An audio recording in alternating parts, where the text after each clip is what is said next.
Oui, là, il y en a un, mais peu importe. Donc Julien Duvivier, il est né à Lille en 1896, il est mort à Paris en 1967. Julien Duvivier est fort probablement le plus littéraire des cinéastes français, à l'instar de John Huston parmi les innombrables cinéastes américains.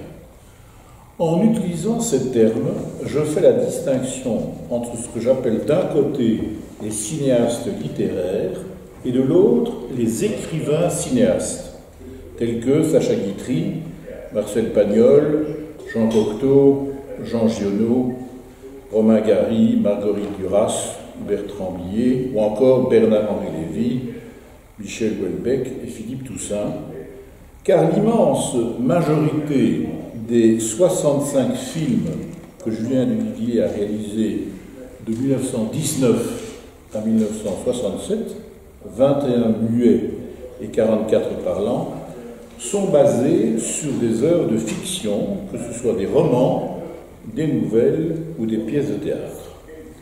Qui plus est, il en a lui-même presque toujours écrit l'adaptation et le scénario, et de nombreuses fois également les dialogues, tantôt seuls, tantôt en collaboration avec des auteurs de renom, entre autres Alexandre Arnoux, Charles Spaak, Charles Viltrac, Henri Janson, Marcel Achard, Jean Anouilh, René Barjavel, Jacques Robert ou Michel Audiard. En voici un aperçu par ordre chronologique. Les Roquevillards, en 1921, d'après Henri Bordeaux. L'abbé Constantin, en 25, d'après Ludovic Halévy.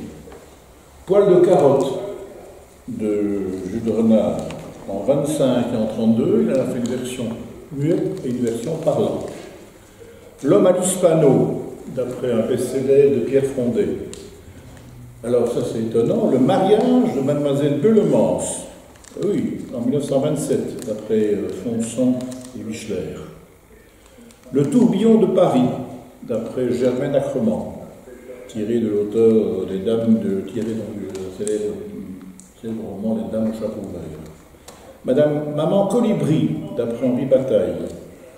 Au bonheur des dames, en 29, d'après Émile Zola. David Golder, d'après Irénée Mirovski, qui est le premier film parlant de Julien Duvivier. La tête d'un homme, d'après Georges Simenon, dans la même année que La nuit du carrefour de Jean Renoir et Le chien jaune de Jean Tarik, deux autres romans mettant en scène le commissaire Maigret. Le petit roi, d'André Monteberger. Maria Chapdelaine, je ne sais pas les années, hein, d'après Louis Aymon. La Bandera, d'après Pierre Macorlan. Pépé le Moco, d'après Henri Labarthe. Un carnet de balles, d'après une idée inspirée de Juliette au pays des hommes de Jean Giraudoux. La charrette fantôme, d'après Selma Lagerlof. Obsession, d'un film à sketch tiré de Oscar Wilde. Panique, qui est tiré des fiançailles de Monsieur Hir de Georges Simenon en 1946. Anna Karénine, d'après Tolstoï. Le petit monde de Don Camillo, d'après Giovanni Gareschi. L'affaire Mauritius, d'après Jacob Wasserman en 1954. L'homme à l'imperméable, d'après le roman policier de James Adeches. Pobouille, d'après Émile Zola. Marie-Octobre, d'après Jacques Robert. Boulevard, d'après Robert Sabatier. La chambre ardente, d'après John Dixon Carr, donc qui est un des livres les plus célèbres, Meurtre en chambre close. Chair de poule, qui est le nouveau tiré de James Adeches. Et en 1967, c'est son dernier film, Diaboliquement vôtre, d'après un roman policier de Louis C. Thomas, qui s'appelait Manie de persécution, avec Alain Delon dans le rôle principal. Julien Duvivier a par ailleurs eu des projets d'adaptation qui n'ont pas pu aboutir. Les aventures extraordinaires d'Edgar Allan Poe, Le chant d'équipage de Pierre-Marc Orlan, Champi Tortue de Gaston Chéreau, qui est un roman absolument extraordinaire. Je ne sais pas si vous le connaissez, c'est un auteur qui mériterait d'être redécouvert. Il y a eu beaucoup de succès entre les deux. Il y avait j'étais jeune, il y avait des éditions de œuvres complètes de Gaston Chéreau. Il est complètement tombé dans purgatoire des lettres, peut-être parce que Georges Bernanos l'avait taxé de Maupassant de sous-préfecture. Alors, c'est étonnant, le voyage au bout de la nuit de Louis-Ferdinand Céline, Céline, dont Julien Duvivier avait fait la connaissance en 1934 sur le paquebot Champlain, entre New York et la France, après le tournage du mariage Chapdelaine au Canada. Chapdelaine étant, comme vous savez, vraiment canadien. Molenard, d'après l'œuvre du Belge O.P. Gilbert, qui sera lui réalisé par Robert Siodmak. L'empreinte du Dieu, d'après Maxence van der Merch, qui sera adapté à l'écran en 1939 par Léonide Mogui. Thomas Lamiolet de Claude Farrer. L'Armée des ombres, de Joseph Kessel, qu'il avait envisagé de tourner dès 1944, qui finalement ne sera tourné qu'en 1969, qui est un des grands chefs-d'œuvre du cinéma français, le film de Melville. La Renarde de Marie Webb. Le mariage de Lottie de Pierre Loti. Il y a d'ailleurs, pour écrire le scénario de cette adaptation, il s'était même rendu à Tahiti. Les mains sales de Jean-Paul Sartre. La pièce sera portée à l'écran en 1951 par Bernard Rivers, un cinéaste bien oublié qui a pourtant réalisé près de 40 films. 93 de Victor Hugo. Les frères Karamazov, et oui, de Fedor Dostoïevski. Une ténébreuse affaire d'Honoré de Balzac. Germinal de Zola, qui a été adapté à 2 reprises, d'abord par Allégret en 62, puis par Claude Berry en 93. Léo de Hurlevent, d'Émilie Bronté, qui lui sera réalisé par William Muller. Jaune Florette de Marcel Pagnol. Et là, le film ne se fera pas parce que Pagnol et lui ne se sont pas entendus. Ou encore Le Feu d'Henri Barbus, qu'il avait songé de tourner dès 1917, un an après la parution du livre. Difficile, on en conviendra, d'avoir une palette littéraire aussi large et ayant trait à des œuvres tellement différentes les unes des autres, des grands classiques de la littérature comme des livres à succès, des œuvres de langue française comme des œuvres étrangères, allant de la comédie de mœurs à l'intrigue policière, en passant par le fantastique, un fantastique mystérieux et un fantastique matiné de merveilleux, l'exotisme, la satire sociale ou les jeux subtils et pervers de l'amour et du hasard. Cette constatation pourrait laisser entendre que Julien Duvivier n'est jamais qu'un cinéaste touche-à-tout, une sorte de dilettante furteur, glanant ses sujets au petit bonheur la chance, selon ses propres goûts et ses caprices et en fonction des commandes plus ou moins alléchantes des producteurs. En réalité, la plupart des longs métrages dont j'ai cité les titres, et pareillement la plupart de ceux qui reposent sur un scénario original de Julien Duvivier lui-même, ou qu'il a coécrit, par exemple La Belle Équipe, Un tel père et fils, Au Royaume des Cieux, Sous le ciel de Paris, etc., ont de nombreux points communs, à la fois à travers leur thème et par leur structure formelle. J'entends par là la technique, la composition, le cadrage, la succession des plans et des séquences, etc. Julien Duvivier étant un virtuose de la mise en scène cinématographique, y compris dans ses réalisations les moins bonnes. D'un film à l'autre, à de rares exceptions près, il montre ainsi notamment qu'il ne se fait aucune illusion sur la destinée humaine et que sa vision de l'existence tend au pessimisme, pour ne pas dire à la noirceur la plus noire, si vous me permettez cette formulation redondante, ou une noirceur tempérée par quelques touches d'humour ou de sarcasme. En témoignent des films tels que La tête d'un homme, La Bandera, La fin du jour, La Belle Équipe, Pépé le Moko, Panique, Voici le temps des assassins, un titre emprunté aux Illuminations d'Arthur Rimbaud et qu'Henri Miller a repris pour un essai sur le poète ardennais. Marie-Octobre et Chair de poule, ce film où Julien Duvivier a comme sacralisé l'image ténébreuse de la femme fatale, ou plutôt l'image de la salope, jouée ici par Catherine Rouvel, et qu'on a souvent pris, et à tort, pour une réalisation mineure, ne serait-ce que par rapport à Voici le temps des assassins, où la salope des peintres, qui est joué par Daniel Delorme, est effrayante et diabolique.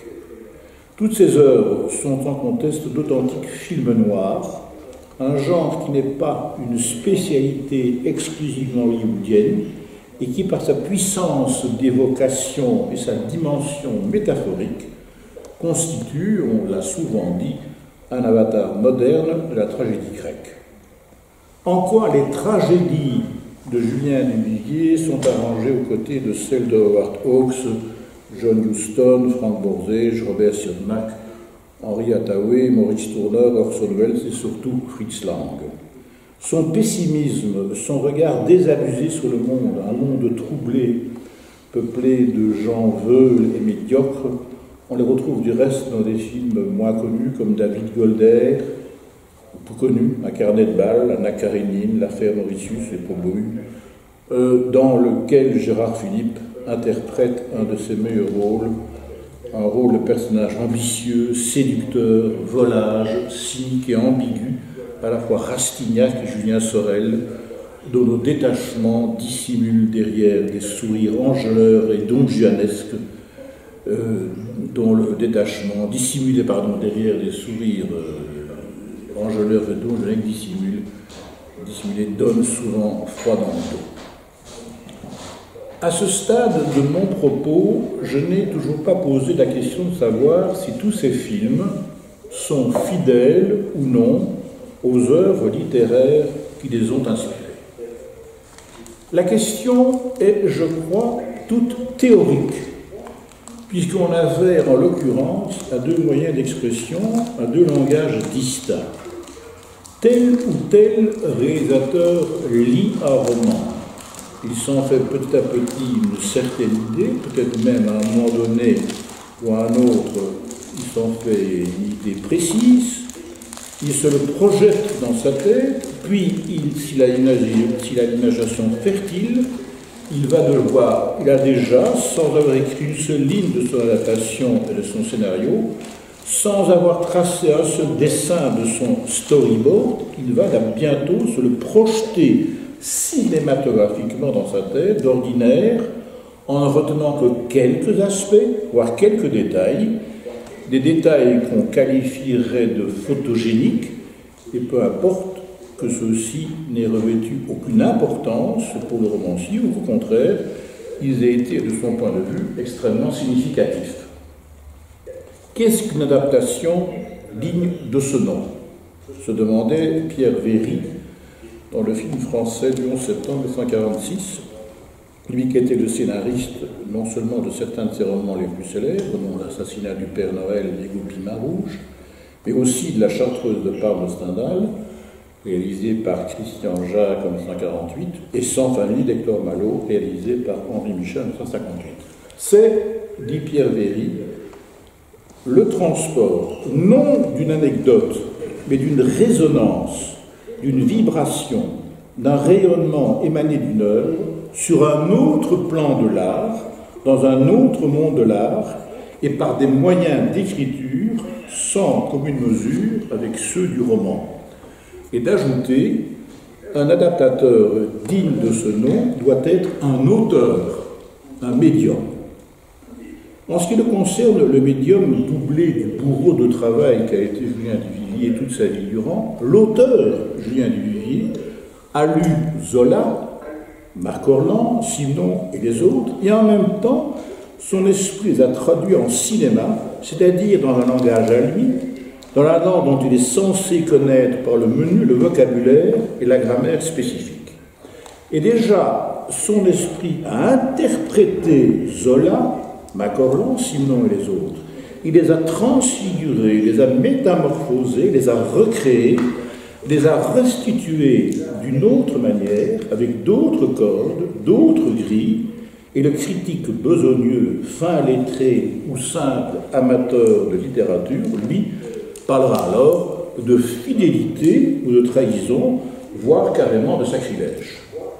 Voilà, me semble-t-il, la raison pour laquelle les spectateurs n'ont que faire des origines d'adaptation, ni de ces diverses notions de fidélité, de trahison et de sacrilège, et surtout surtout s'ils ne savent pas grand-chose ou s'ils ne savent rien des œuvres de Zola, de Macorlan ou de Simenon et des autres. D'ailleurs, ont-ils besoin de le savoir? Qu'est-ce qu'ils gagneraient s'ils le savaient? Ce qui compte à leurs yeux, et ce qui compte aux yeux d'un cinéphile, et j'en suis un, c'est au premier chef la qualité intrinsèque des films, leur rythme, aussi bien le rythme du récit que celui des images, leur articulation, le jeu des acteurs, leur présence sur les lieux de l'action, leur échange mutuel, bref, cette addition d'éléments complexes qu'on appelle tout simplement la mise en scène. À preuve, dans les salles obscures, la majorité de ces mêmes spectateurs ne regardent jamais, presque jamais, le générique de fin, et c'est à peine s'ils sont curieux de connaître le nom des comédiens qu'ils ont vu défiler sur l'écran pendant 1 heure et demie ou 2 heures. C'est surtout le cas dans le générique de fin où toute la salle se lève et tout le monde s'en va. Bien que la question de la fidélité soit théorique, force est toutefois de constater que Julien Duvivier et ses collaborateurs n'ont pas souvent respecté à la lettre les œuvres qu'ils ont portées à l'écran. Je prends quelques exemples. Dans le dossier de présentation de Presse de Panique, qu'interprètent magistralement Viviane Romance et Michel Simon, Julien Duvivier a écrit « Panique n'est pas, au sens usuel du mot, l'adaptation cinématographique du roman de Georges Simenon, Les fiançailles de M. Hir. En choisissant cette œuvre, nous y avons vu la possibilité absente du livre d'élargir convenablement dans ses conséquences le plus banal des faits divers. En le faisant, Charles Spaak et moi avons voulu ajouter un titre nouveau à la liste des films policiers.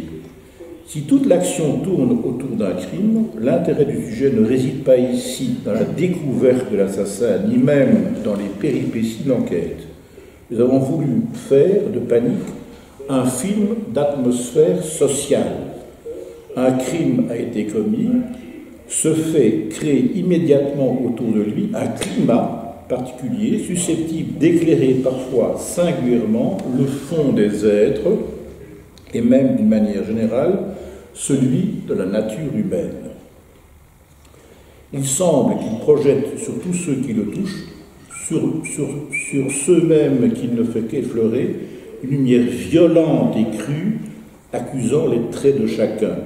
Il peut ainsi révéler les aspects les plus ignorés, dévoiler le véritable fond des sentiments humains. Tel était le thème de notre sujet. Pour illustrer, nous avons situé l'action autour d'une place de banlieue parisienne. Ce pourrait être tout aussi bien la vie sociale, ce pourrait être tout autre lieu où la vie sociale rassemble des individus disparates et façonne peu à peu un monde uniforme, et enfin d'éléments d'un corps commun en qui les réactions deviennent collectives et qu'animent les mêmes passions et les mêmes craintes. Cette atmosphère sociale sur laquelle Julien Duvivier et Charles Spaak ont mis l'accent, elle est secondaire, si ce n'est inexistante, dans Les fiançailles de M. Hir de Georges Simenon. Le livre date de 1933. Il n'en reste pas moins que leur film est très simenonien. J'entends conforme à l'univers romanesque du romancier liégeois, à l'opposé ou presque de l'adaptation du même livre réalisé par Patrice Lecomte en 1988 sous le titre de M. Hir, avec Sandrine Bonner et Michel Blanc en tête du générique. Un film qui est ici essentiellement une histoire d'amour fou. Ce qui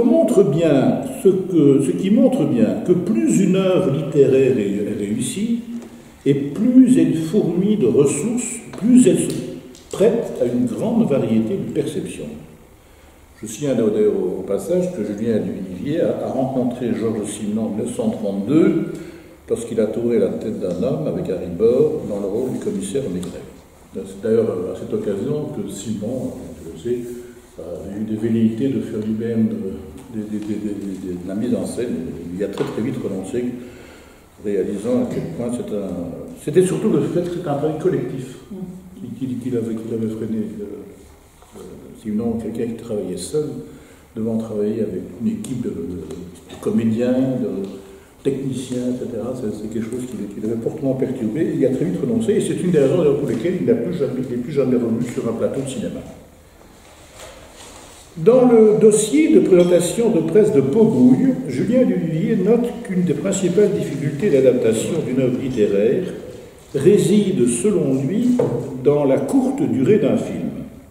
Cela est particulièrement sensible dans Paubouille, dit-il. Ce roman est un puzzle. Dès que l'on commence à s'intéresser à quelqu'un, on passe à une autre figure, à un autre étage de cette maison marmite. Vous avez tous lu Paubouille, vous savez donc qu'il s'agit d'un immeuble bourgeois de Paris à la fin du Second Empire. C'est Gérard Philippe qui relie entre eux tous ces mondes et tout ce petit monde des immeubles. Son personnage nous permet de gagner du temps, et l'on ne pourrait jamais pu trouver dans les 100 ou 110 minutes d'un film autant de scories. La sortie de Paubouille en octobre 1957 rencontrera un vif succès auprès du public, bien que plusieurs critiques l'aient éreinté. Simone de Boy devait ainsi écrire dans Libération que tout au long du film, ce ne sont que coucheries d'escaliers de service et pince-fesses de boutiquiers à des lieux de l'esprit d'Émile Zola. Quant à François Truffaut, qui avait fait un compte-rendu extrêmement élogieux de Voici le temps des assassins l'année précédente, en A, en 1956, il renchérira sur le même thème 3 mois plus tard en écrivant dans les cahiers du cinéma que Paubouille est, je le cite, la fesse à l'état pur, mais tout en admettant que de la férocité et de la verve de Julien Duvivier et d'Henri Janson, je le cite, il résulte quelque chose d'insolite et de plaisant. Alors moi je considère que ce n'est pas du tout une histoire de fesses. Je ne sais pas si vous avez vu Paubouille de Duvivier avec Gérard Philippe, c'est le contraire. Oui, bien qu'il y ait un personnage qui est quand même assez excitant, je trouve le sens du terme dans le film, c'est Danny Carrel, qu'on voit quasiment nu, ce qui est assez révolutionnaire pour l'époque, et elle a un certain charme. Quelle année 56. Je vous l'appelle. Pour l'époque, c'est ça. Pour paraphraser François Truffaut, je dirais que Paubouille est du Julien Duvivier à l'état pur, à l'état brut, une peinture filmique correspondant parfaitement à son foncier pessimisme, et réalisée avec une messia extrême, sans le moindre temps mort, grâce à un montage rapide et des comédiens remarquables. Gérard Philippe, qui est d'ailleurs un comédien que personnellement je n'aime pas trop, joue ici peut-être son meilleur rôle, et Danny Carrel, oserais-je dire, joue un rôle à fleur de peau. Il y a toute une série de sous-entendus que je vous laisse commenter. Il n'est pas étonnant qu'après Paubouille, Julien Duvivier ait manifesté le désir d'être adapté à l'écran un autre roman d'Émile Zola, Germinal. Au lieu de quoi il sera amené à tourner La femme et le pantin de Pierre Louis, son premier film en couleur, avec une star immense, Brigitte Bardot en personne. C'est un ratage, malgré quelques séquences de qualité, comme celle du début de la Feria d'April de Séville, où l'histoire se situe. Julien Duvivier a toujours été maître dans l'art de filmer les foules. Et non pas parce que le cinéaste et ses co-scénaristes, Marcel Achard, Albert Valentin et Jean Orange, ont éprouvé toutes les peines du monde à adapter ce roman, dont l'édition originale date de 1898, a essayé de l'actualiser, d'en moderniser les dialogues et d'en décrire l'érotisme sans encourir les fours de la censure. En fait, et pour surprenant que cela puisse paraître, le film est un ratage parce que l'intrigue, au demeurant assez ténue, n'a absolument rien de sombre ni de tragique, et parce que le personnage de Brigitte Bardot n'est pas du tout une mauvaise fille, et encore moins une enjôleuse, ni une salope. Seulement, elle aime l'amour, elle aime s'amuser avec les hommes, elle aime les séduire, puis les ridiculiser et leur tendre des pièges, elle aime les monter les uns contre les autres, sans jamais par perversité et ni par perfidie. En un mot, la femme et le pantin n'étaient pas un sujet pour Julien Duvivier. Et Brigitte Bardot l'a bien dit dans ses mémoires initiales bébé en 1996, où elle l'a traité avec dédain en le surnommant Dudu, jusqu'à se moquer de son dentier et de sa façon de mâchonner sans arrêt. Le passage, je ne vais pas le citer, mais le passage sur Duvivier dans le livre de Bardot est très très méchant. Lorsqu'il s'adresse, de mâchonner lorsqu'il s'adresse aux acteurs. D'ailleurs, la production en accord avec elle, Vedettaria oblige, avait retenu d'autres noms de cinéastes pour le tournage de ce film, et pas des seconds couteaux. Il y avait Luchino Visconti, Jacques Becker, et puis Alberto Latuada, et même Roger Vadim, qui est un cinéaste médiocre, comme tout le monde le sait. Quatrième et dernier exemple de film basé sur un roman dont s'empare Julien Duvivier, mais qu'il arrange en ayant rebâti la structure narrative selon ses propres critères de metteur en scène, Marie-Octobre. Ce que raconte l'auteur du livre, Jacques Robert, dont une bonne vingtaine de romans étaient portés à l'écran, c'est l'histoire d'une femme, Marie-Hélène Dumoulin, qui apprend un jour que l'un des membres de son ancien réseau de résistance durant la Seconde Guerre mondiale a été un traître 15 ans auparavant et qu'il a vendu ses compagnons à la Gestapo. Comme 10 d'entre eux ont survécu, elle va successivement leur rendre visite avec l'intention de démasquer le coupable. Ça, c'est le roman. Quand le sujet lui a été proposé, Julien Duvivier a pensé à un carnet de balles. Je rappelle que d'aucuns tiennent, j'en fais partie de ceux-là, d'aucuns tiennent pour son chef-d'œuvre, ce film dans lequel une femme devenue veuve remet la main sur un carnet de balles de sa jeunesse et part à la recherche de ses anciens cavaliers. Le premier film à sketch de l'histoire du cinéma français, réunissant autour de Marie-Belle, les uns après les autres, les monstres sacrés de l'époque. Louis Jouvet, Pierre-Richard Wilm, Harry Bor, Pierre Blanchard, Rému et Fernandel. Rému, d'ailleurs, la prestation de Rému est absolument désopilante. Rien que pour voir Rému, qui est le maire d'une petite ville de Provence, et qui se marie lui-même parce que son adjoint ne connaît pas les termes pour la célébration d'un mariage, et il se fait marier lui-même, c'est absolument hilarant. Et dans ce film, ce qui caractérise ici, c'est que chacun des sketchs a un traitement, ça c'est extraordinaire, chacun des sketchs a un traitement cinématographique singulier, celui où apparaît Pierre Blanchard, un sinistre médecin avorteur sous l'emprise de la drogue, étant par exemple filmé en caméra oblique, un peu à la manière de Citizen Kane d'Orson Welles, mais par anticipation, puisque Citizen Kane n'est sorti dans les salles obscures aux États-Unis que 4 ans plus tard. Citizen Kane, d'ailleurs, le troisième homme. Et le troisième homme, ça c'est après la guerre. Ça c'est pas Kane, ça c'est l'anglais, ça. Oui, c'est bien, qui est aussi filmé. C'est aussi en caméra oblique, oui. Avec Marie-Octobre, dialogué par Henri Janson, qui est un très grand dialoguiste, Julien Duvivier a opéré un tour de force filmique.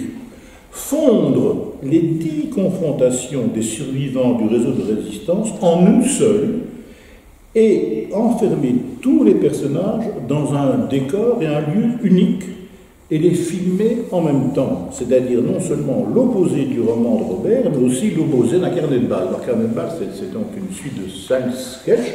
Ici, tous les personnages sont réunis. Le personnage de l'héroïne est joué par Daniel Darieux, il est 10 conjurés qu'elle a conviés chez elle, à la barre d'une sorte de tribunal, s'appelle Paul Meurice, Bernard Billet, Serge Reggiani, Robert Dalban, l'éternel second, Paul Gers, Danélie Vernel, Noël Roquevert, Paul Francoeur et Lino Ventura. Puis il y a un seul rôle féminin, un deuxième rôle féminin qui est joué par Jeanne Fusier-Gire, qui est une des interprètes préférées des œuvres de Sacha Guitry. Non, le thème du huis clos n'est pas neuf au cinéma, mais on voit bien que Julien Duvivier l'utilise en virtuose la mise en scène, pour reprendre l'expression dans un savant cocktail d'images où alternent les plans d'ensemble, les gros plans, les mouvements multiples incessants de la caméra, est d'après moi beaucoup mieux que La Corde, le film d'Alfred Hitchcock datant de 1948, auquel des critiques l'ont parfois comparé. Durant sa longue carrière de réalisateur de 1919 à 1967 en Europe et en Amérique, Julien Duvivier s'est toujours demandé comment il convenait de raconter une histoire au cinéma, comment il fallait écrire un film à partir d'une histoire déjà écrite, puis par un romancier ou un dramaturge, chaque fois avec de nouveaux moyens, un nouvel angle d'approche, un nouveau style, de nouveaux décors, de nouveaux costumes, en fonction de l'époque envisagée, et bien entendu, ce qui est très important, de nouveaux comédiens, ou des comédiens qui accusent leur âge d'un film à l'autre et changeant de registre. Harry Bor et Jean Gabin en particulier, chacun à 7 reprises, sous sa direction, 22 ans, c'est pas par exemple Maria Chapdelaine et Voici le temps des assassins, joué par Jean Gabin. Cette constante interrogation, il l'a illustrée, et le mot prend aussi tout son sens, dans un long métrage qu'on évoque guère quand on parle de lui, et qu'il a réalisé en 1952, entre Le Petit Monde de Don Camillo et Le Retour de Don Camillo, deux de ses plus grands succès commerciaux, qu'on n'appelait pas encore des succès au box-office. Il s'agit d'un film absolument extraordinaire qui s'appelle La Fête à Henriette, dont Henri Janson, qui a collaboré au scénario, a donné l'argument au journal Combat en 1952. Sous les yeux du public, ça c'est donc ce que dit Janson, sous les yeux du public, deux auteurs de tempéraments opposés essayent de trouver le sujet d'un film. Ils cherchent une anecdote, un milieu, des personnages, et cela ne va pas sans peine. Ils ne sont pas toujours d'accord, ils se querellent, s'injurient, se raccommodent, se brouillent à nouveau. C'est ainsi que de scène en scène, réplique après réplique, image après image, le scénario prend forme. Le premier de ces deux auteurs, si différents l'un de l'autre, joué par Henri Crémieux, a tendance à broyer du noir et à suggérer de sanglantes et violentes histoires criminelles. Alors que le second, Louis Seigné, est un optimiste, presque un naïf, et préfère des histoires à l'eau de rose, des buvettes, des intrigues sentimentales qui se terminent bien, du genre « ils furent heureux et eurent beaucoup d'enfants ».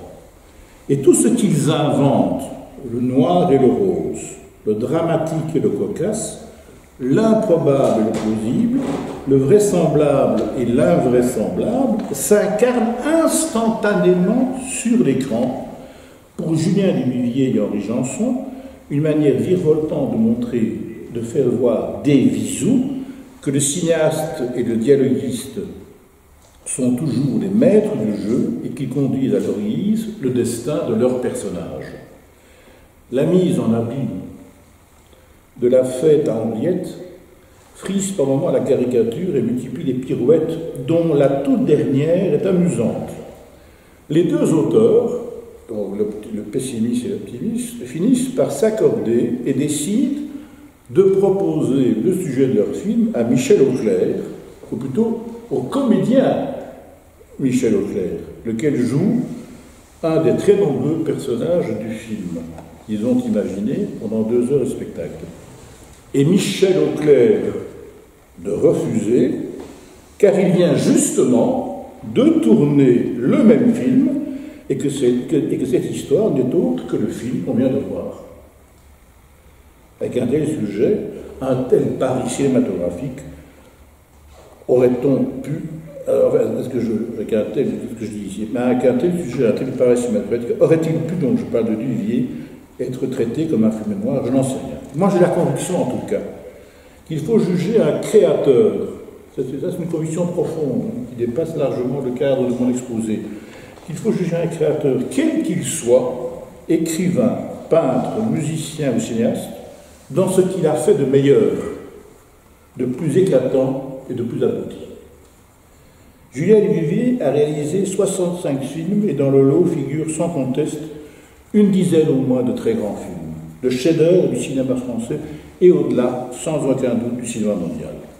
C'est à tort, et d'une façon tout à fait injuste, que la nouvelle vague a tiré sur lui à boulet rouge, à commencer par Jean-Luc Godard, dans un article devenu célèbre qu'il a publié dans le magazine Art en avril 1959, et où il a nommément pris à partie avec d'autres cinéastes comme Marcel Carné, Claude Autant-Lara, Yves Allégret, André Hunebelle, Jean Delannoy, Christian Jacques, Henri Lecoing, fulminant.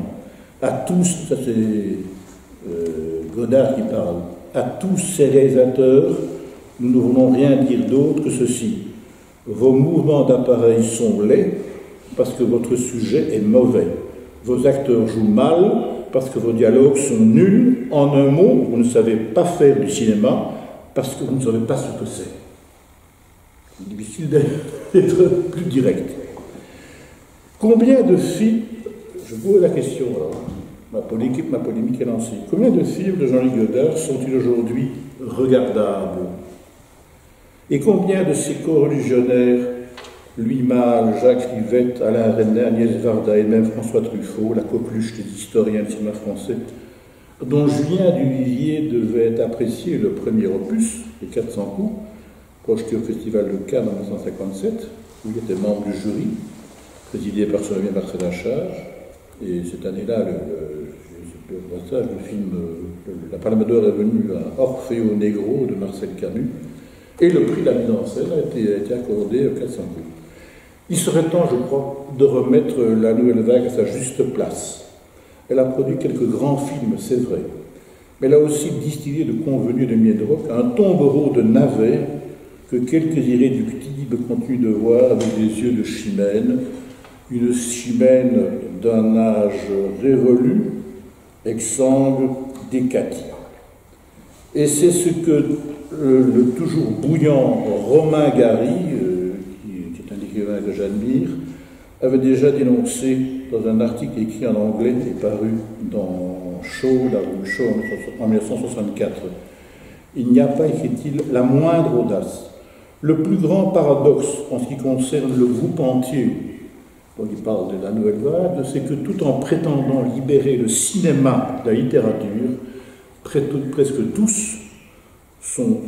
ses membres sont venus au film par la littérature. La nouvelle vague, c'est le cinéma de Papy.